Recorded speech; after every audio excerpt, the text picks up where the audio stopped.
சீக்கிய அமைப்பு தொடர்ந்த வழக்கில் தனது பாஸ்போர்ட் நகலை அமெரிக்க நீதிமன்றத்தில் சமர்ப்பிக்க காங்கிரஸ் தலைவர் சோனியா மறுத்துவிட்டார்.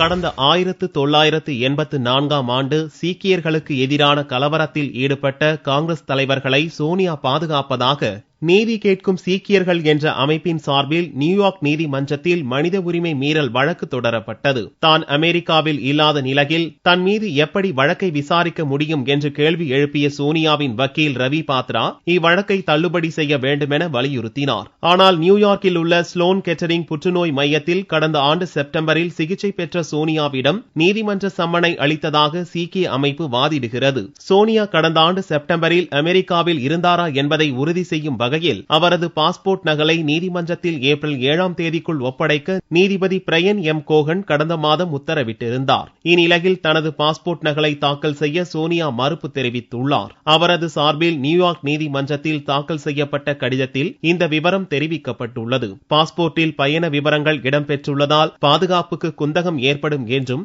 அதனால் பாஸ்போர்ட் நகலை தரக்கூடாது என்று இந்திய அரசு தனக்கு அறிவுறுத்தியுள்ளதாகவும் சோனியா காரணம் தெரிவித்துள்ளார். அதே நேரத்தில் நியூயார்க் நீதிமன்றத்துக்கு அதிகார வரம்பு இல்லை என்று சோனியா சார்பில் தாக்கல் செய்யப்பட்ட மனுவை திரும்ப பெற்றுக் கொள்வதாகவும் நீதிமன்றத்தில் சோனியாவின் வக்கீல் ரவி பாத்ரா தெரிவித்தார். தாங்கள் எதையும் மறைக்கவில்லை என்றும் வழக்கை சந்திக்க தயாராக இருப்பதாகவும் சோனியாவின் வக்கீல் தெரிவித்தார். பாஸ்போர்ட் நகலை தர மறுத்தது, மனுவை திரும்ப பெற்றது ஆகியவற்றால் கடந்த ஆண்டு அமெரிக்காவில் தான் சோனியா இருந்தார் என்பது நிரூபணமாகி இருப்பதாகவும் அதனால் சோனியா மீதான வழக்கு விசாரணையை நீதிமன்றம் எடுத்துக்கொள்ள எந்த தடையும் இல்லை என்றும் சீக்கிய அமைப்பின் வக்கீல் தெரிவித்துள்ளார்.